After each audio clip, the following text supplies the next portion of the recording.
You've never seen wildlife like this before. Joe's Comics' Wild Kingdom is packed with insane cartoon chaos and glorious underground weirdness. Yum!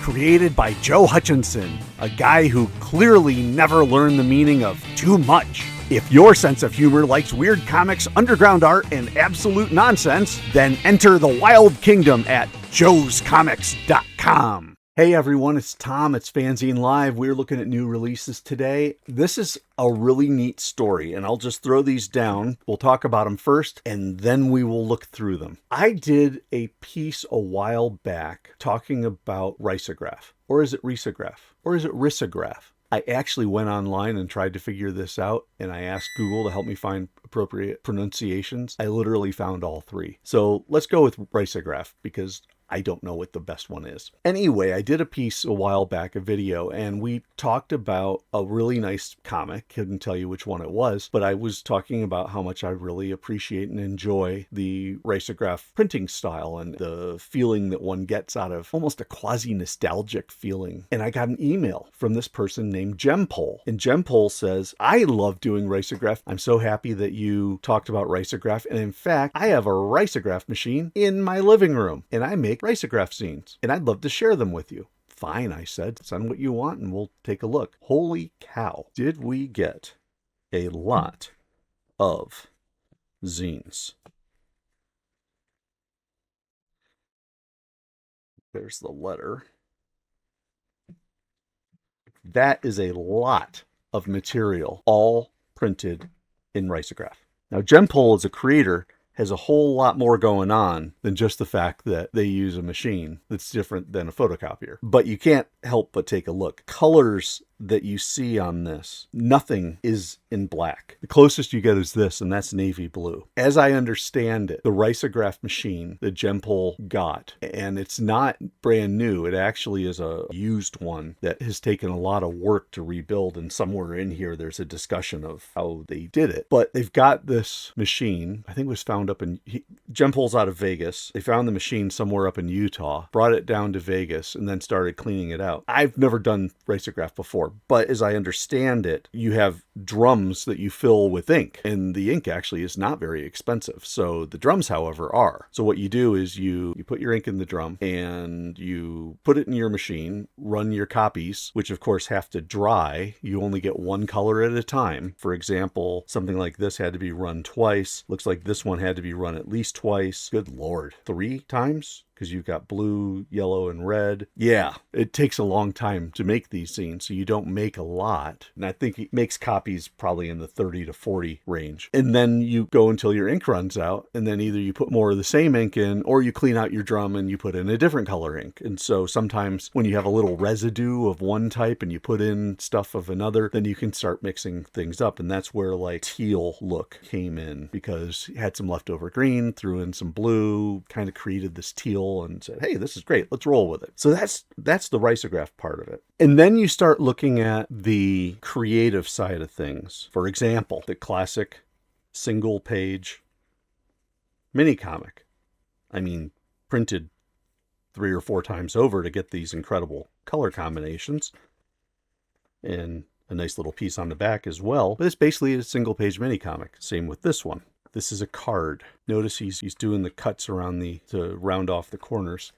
I actually use something like that. They call it Kadu Maru Pro, and I can do small, medium, and large size roundings. The neat thing about the way that Jempol does it, though, is that when he does the mini comic, which has, you can hear that, this is a cardstock style cover used on most of the books, and then kind of a white interior. It almost looks and feels like a passport. So that's another nice touch. Then you get bonus stuff, such as, well, this one I think we just saw. They actually put a little 3D box in on his picture of the kitchen shelf.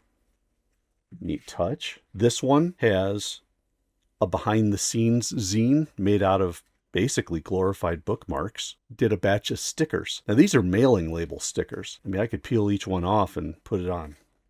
Another neat touch. So yeah, creatively, just all over the place. Then there's the material itself. I always start by reading the letter from the individual to try to set the stage before I dig in, especially with a project as big as this.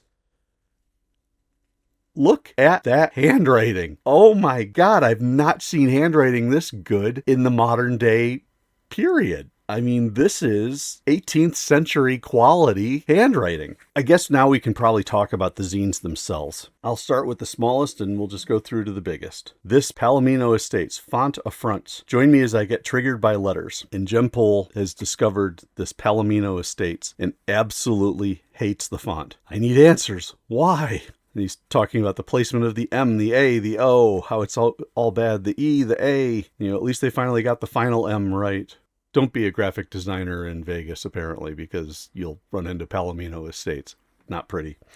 My favorite software. This one is all about, it's an ode to Photo Express, which came with this old camera, and how just loves Photo Express and can't bring himself to get rid of it, and keeps using it.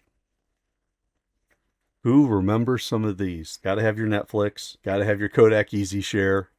Jempol does a wonderful job with the genre of what I gather is called the perzine or personal zine. These are issues and stories and concepts that relate to the life that Jempol has had, such as driving by Palomino Estates, playing with their favorite software, or writing calligraphy. There's an element of humanity to this that is really neat and really fun. It takes a special type of writer to be able to pull these off. And I think Jempol does a wonderful job. So, okay, here's the cursive. My guess is, if you look at these typesets underneath, my guess is this was made with that favorite software. Misplaced misery. Every time I lose an item, I lose my mind a little. We've talked about the penmanship, but this is calligraphy.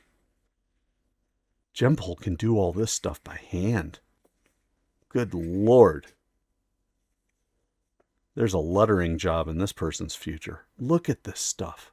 And this is a zine about trying to find the mineral spirits to clean the risograph printer. Couldn't find it. Ran out to Home Depot and there it is. Odorless mineral spirits. Threw in a faux receipt. Even done with the receipt paper. Betrayed vocation. Now we're going to take the behind the scenes and put it off to the side. But this was another creation that I wasn't ready for at all, because it is an accordion style. But look at this work. Hand-drawn, then done risograph, and then done with calligraphy. This looks like medieval monks writing the Gutenberg Bible, for Pete's sake. Yeah, 6 out of 40. Jempol, this is amazing. This may have been the most interesting one of all. Hey, that's my font. You see this font? Recognize it from anywhere? Apparently Jempol uploaded it for free, and it now is being used all over the world. Uploaded June 23rd of 2005. And you see it here. You see it here. You see it here. You see it here. And this is the story of finding all the places where this font was used. When I was in Mexico most recently, I remember seeing this font. And now I can say I know that it was a guy in Vegas, and he's found it on all of this material. He even found it in a screenshot from House of Gucci. That's his font in the background. Just incredible. And it's all over the world. This one's called Banana Ketchup. Neat end paper type look there. And this is all about Filipino American home cooks. Jempol is Filipino, and apparently banana sauce, or banana ketchup as they like to call it, is a thing. You've got some beautiful handwriting mixed in with basic typesetting and then risograph photography. Love using the yellow risograph ink going all the way out to the edge. I can only imagine the work involved in putting these zines together. And this is deciding because I guess there was something involved with the salt substitute that the FDA wouldn't allow banana ketchup to be imported, decided to make his own. And so this is how he made his own. Then the riso, thus far. And this is all about the hunt for the risograph machine. Wow. I can't get over the level of skill. I mean, this stuff looks like woodcuts. There's the risograph machine. There are the barrels that need to get filled up. But this is all talking about how to do risograph and the personal story of risograph, but taking it to the next level. Look at that, including the risograph stuff into that side woodcut design. This is next level. There he is with his machine and his dog. And then lastly, heelless. I'm speechless. I mean, it's just incredible. But anyway, so the gist of this zine is that Jempol wanted to have really, really out there, wild and crazy shoes with apparently about a 7-inch heel, but there's no heel at all. It's all in the front. So I guess you walk around like you're on your toes all the time. Not something I would do, but hey, more power. An ode to the heelless shoe. Look at this design work. And there it is, a photo of heelless shoes. I guess you could, come in really tall at certain events or the like. Another version of heelless shoes. Standing up with heelless shoes. You have to look beyond the novelty of the heelless shoe. And from a construction of the zine point of view, this is brilliant. And then I love this at the end. Does a piece about this. He says, Jempol is a risograph printed zine published at home with an easy 220 machine printed using yellow, light teal, and bright red inks. All art, photography, and calligraphy by me. A note on the calligraphy. This issue was inspired by late 15th century French and Latin books of ours. So kind of cool. And then this, he put a library card in the back and he put my name with the date that he sent it out to me with the behind the scenes. And this looks like the only photocopied piece of the entire package. So these are handmade library card holders with a handmade library card. Amazing. Jempol, you got it going on. I tell you, this is incredible stuff. Folks, I think I've probably said enough about this, but I would love to hear what you think. Have you ever seen as prolific and diversely creative mind and talent as Jempol? I got nothing. This is great.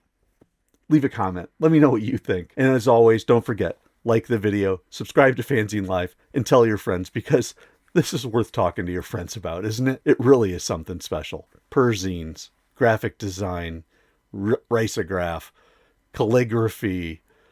It's just got it all. I'd love to hear what you think. Leave that comment. New releases, FANzine Live. I'm Tom. I will catch you next time. And thank you, Jempol.